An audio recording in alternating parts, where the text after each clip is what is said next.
দ্বিতীয় বিশ্বযুদ্ধের সময় কয়েক হাজার জাহাজ সমুদ্রে ডুবে গিয়েছিল।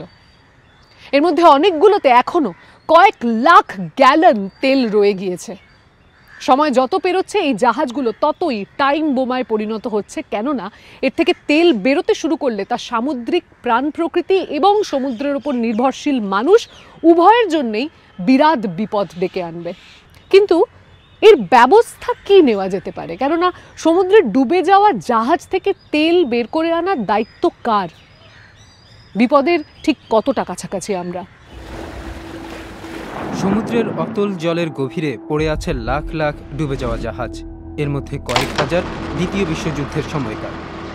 জীর্ণ হয়ে যাওয়া এই জাহাজগুলোর ভেতরে কোটি কোটি গ্যালন তেল জমা আছে। সময়ের সাথে সাথে এগুলো থেকে বিষাক্ত তেল বের হওয়ার আশঙ্কা তৈরি হচ্ছে।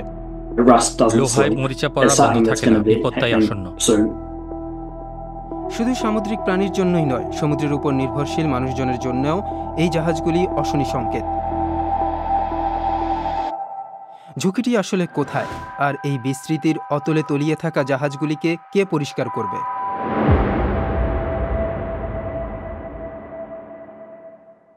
নীল রঙের জাহাজ মিত্রশক্তির, লালগুলি অক্ষশক্তির। এই মানচিত্রে দ্বিতীয় বিশ্বযুদ্ধের ডুবে যাওয়া জাহাজ দেখা যাচ্ছে।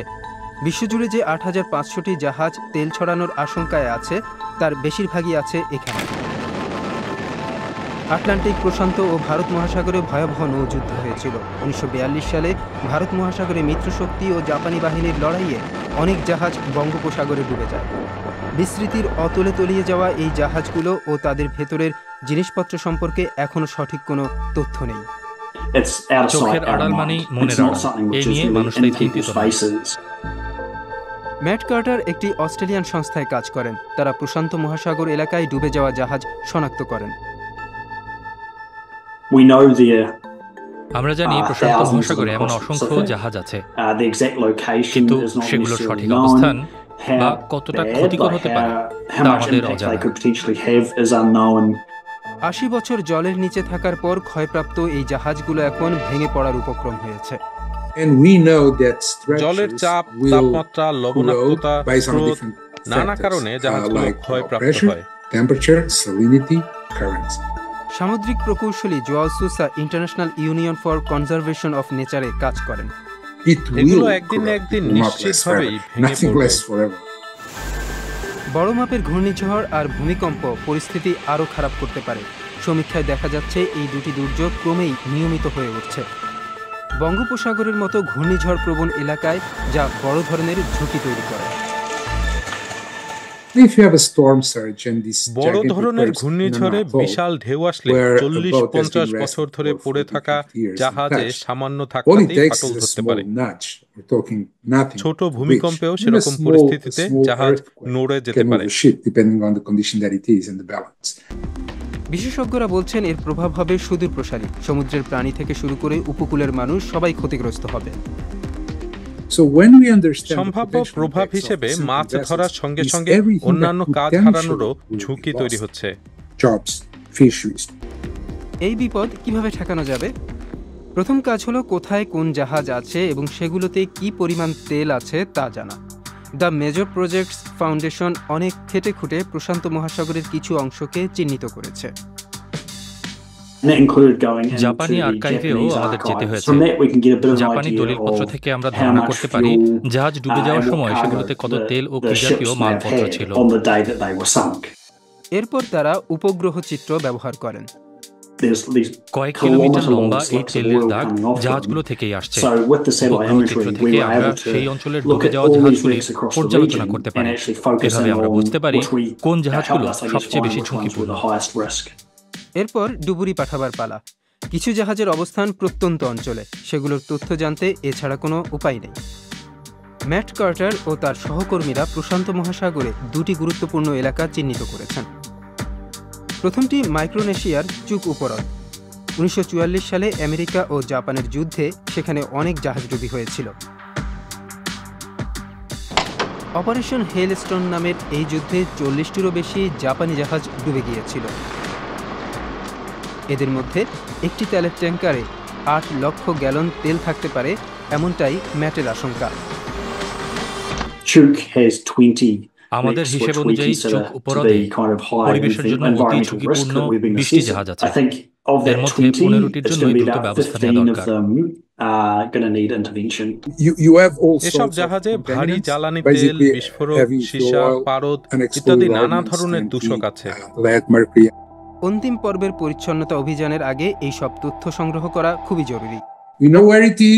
কোথায় আছে, কতটা আছে সবই জানা। আপনি জানেন ভেতরে কি আছে, হাত দিলে কি ঘটবে।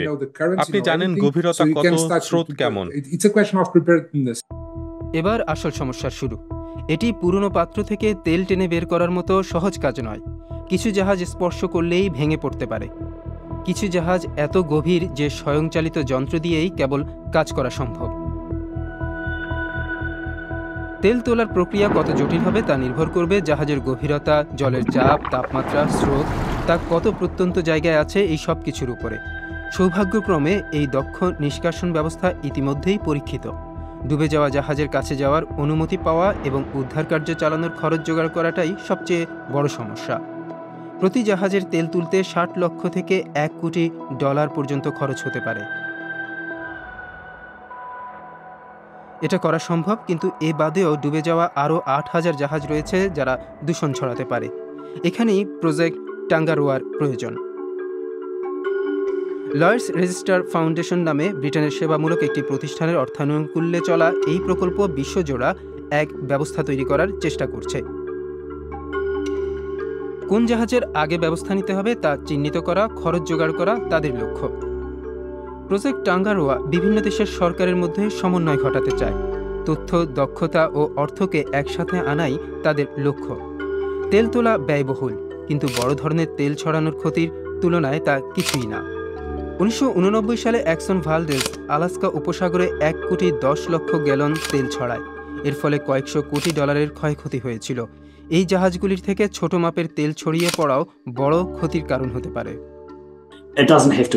অ্যাক্সন ভালদেসের ঘটনায় যেভাবে পেলিক্যানরা তেলে ঢাকা পড়েছিল, সেরকমটা না হলেও ভঙ্গুর ও সংযুক্ত পরিবেশে অল্পতেই ভয়ানক ক্ষতি হতে পারে। দ্বীপরাষ্ট্রগুলোর ক্ষেত্রে এরকম ঘটনার প্রভাব হবে সুদূর প্রসারী। উন্নত দেশগুলোর কাছে তাই তারা আরও সাহায্য চাইছে। দ্বিতীয় বিশ্বযুদ্ধের স্মৃতি শুধু বইয়ের পাতায় সীমাবদ্ধ নয়, আমাদের চারপাশের সমুদ্রেই তা এখনও ছড়িয়ে আছে। ডুবে যাওয়া জাহাজ থেকে সমুদ্রে তেল ছড়ানোর আশঙ্কা রূঢ় বাস্তব। সময় যত যাবে জাহাজগুলি আরও ক্ষয়প্রাপ্ত হবে, আর এই ঝুঁকি ততই বাড়বে। খারাপ খবর হলো টাকা জোগাড় করা এবং দেশগুলোকে একত্র করা খুব কঠিন। ভালো খবর হলো একবার এটা হয়ে গেলে বাকি কাজ অনেক সহজ।